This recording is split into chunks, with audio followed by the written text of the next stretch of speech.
Hello जी, नमस्कार, सलाम, Sat Sri Akal. Wish you all a very warm welcome to my channel. मैं आपका अपना डॉक्टर सचिन कपूर एक बार फिर से आपके सामने हूं जी। Study guidance with me, chapter 1, episode number 12। चलिए जी, तो कौन सा चैप्टर हम पढ़ रहे हैं? We are discussing the very first chapter, that is functional organisation of the human body and control of internal environment. आज हम पेज नंबर 9 का चर्चा करेंगे। That is positive feedback can sometimes be useful. हमने अपने पिछले सेशन में ये बात जानी थी दैट पॉजिटिव फीडबैक में cause a vicious cycle and result in death. परंतु कुछ एग्जाम्पल्स ऐसे भी हैं जहां पे पॉजिटिव फीडबैक जो है वो फायदेमंद साबित होता है। तो देखते हैं ऑथर क्या कहते हैं। Positive feedback can sometimes be useful. The body sometimes uses positive feedback to its advantage. Blood clotting is an example of a valuable use of positive feedback.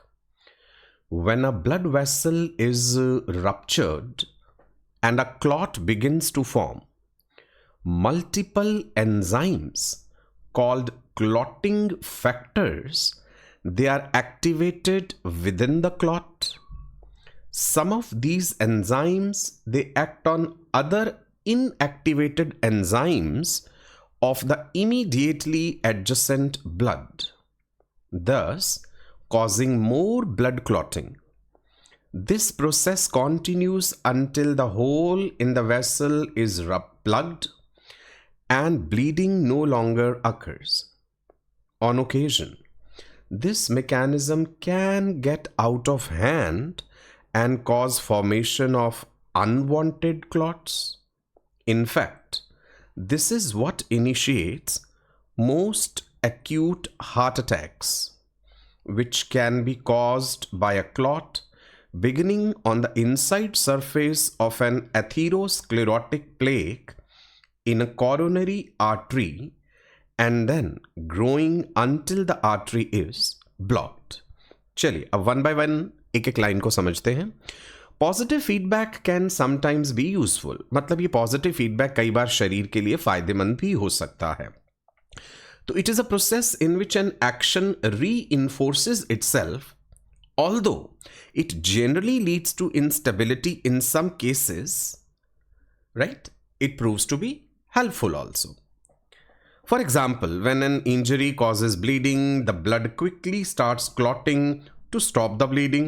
So this is a good example of positive feedback. So the body sometimes uses positive feedback to its advantage.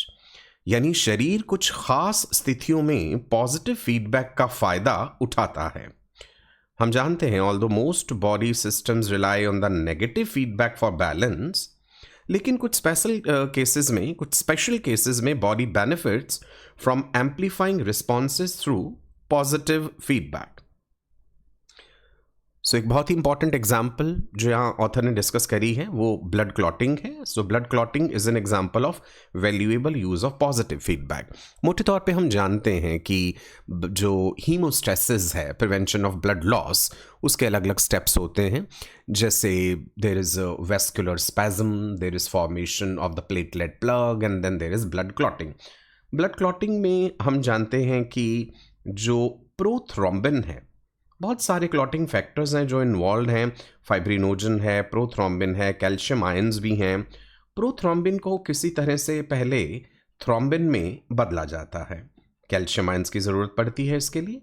इसके अलावा there is extrinsic pathway, intrinsic pathway which results in the formation of prothrombin activator. Then this thrombin it converts fibrinogen into fibrin. यहां भी calcium ions की जरूरत है। Blood clotting का detail mechanism आगे आने वाले सेशंस में हम पढ़ेंगे।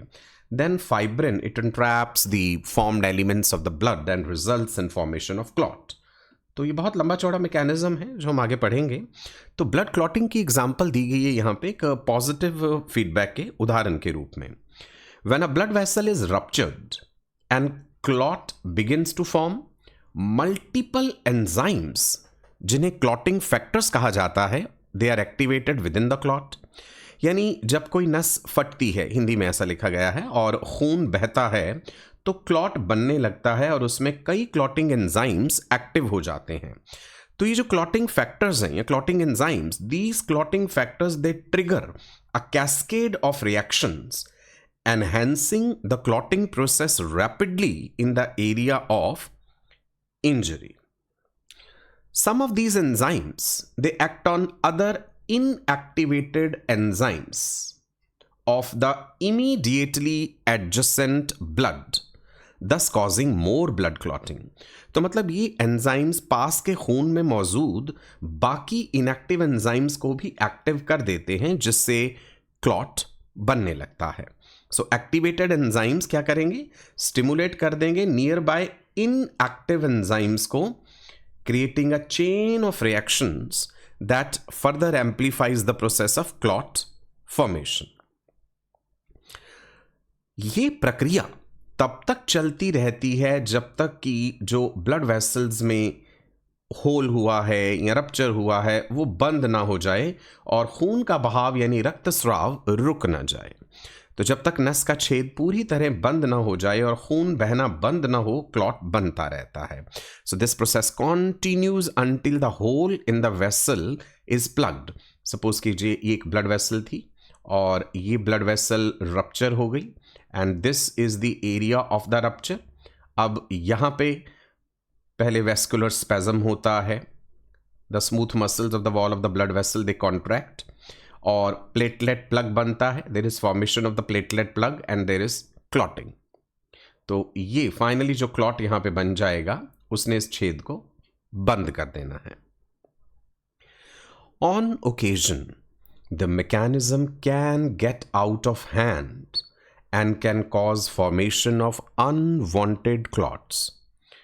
कभी कभी ये सिस्टम कंट्रोल से बाहर हो जाता है और गलत जगहों पर भी क्लॉट बन जाते हैं। So if this clotting cascade continues inappropriately, it may cause clots where they are not needed, leading to health risks.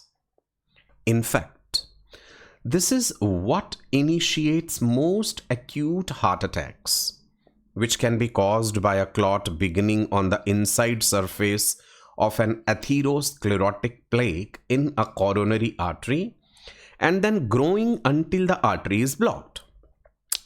तो असल में ज़्यादातर हार्ट अटैक्स जो हैं वो इसी वजह से होते हैं जब कॉरोनरी आर्टरी, जो कि हार्ट की वॉल को ही ब्लड सप्लाई करती है, कॉरोनरी आर्टरी में अंदर से क्लॉट बनना शुरू होता है और धीरे धीरे पूरी आर्टरी को बंद कर देता है।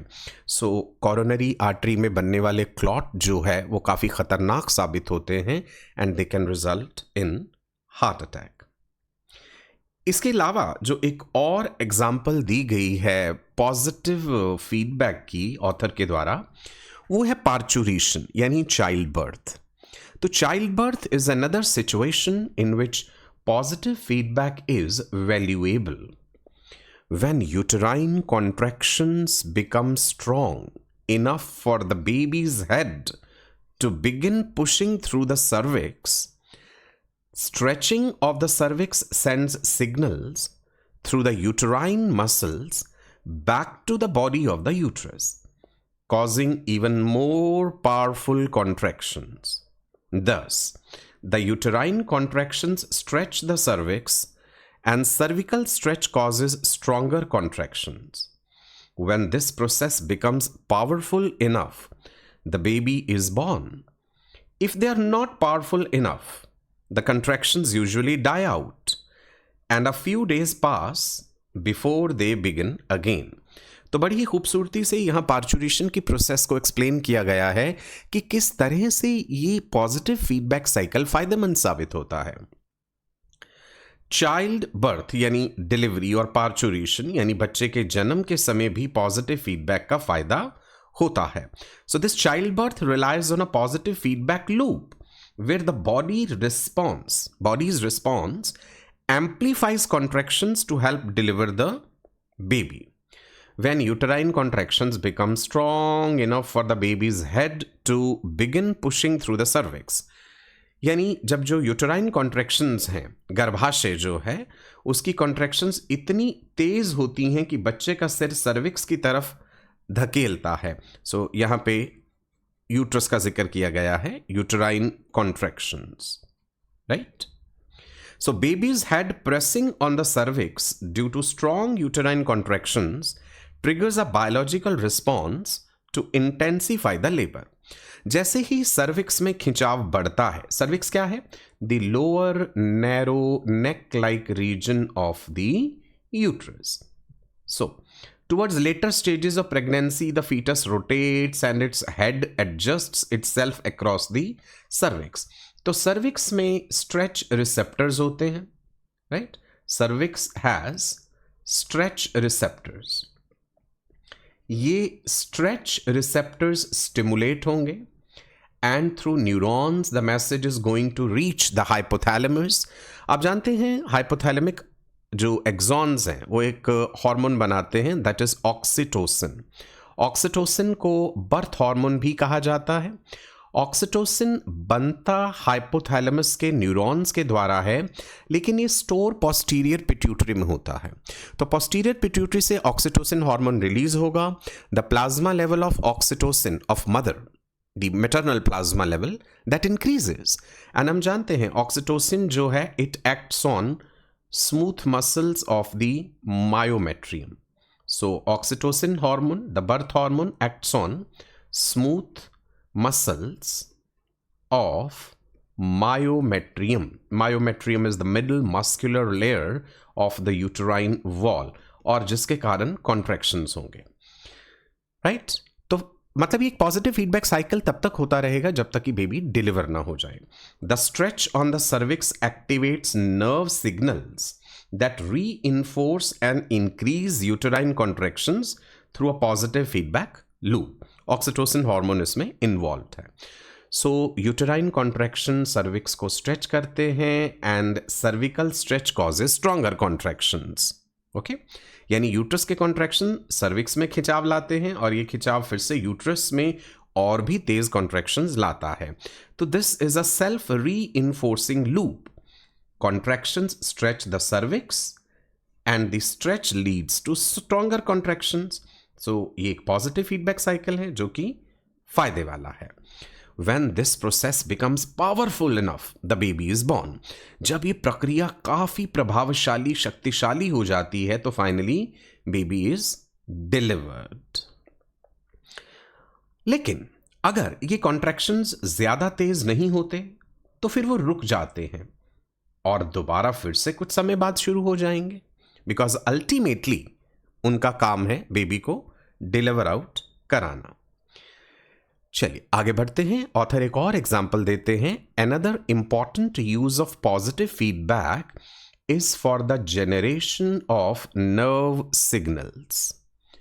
Stimulation of the membrane of a nerve fibre causes slight leakage of sodium ions through sodium channels in the nerve membrane to the fiber's interior.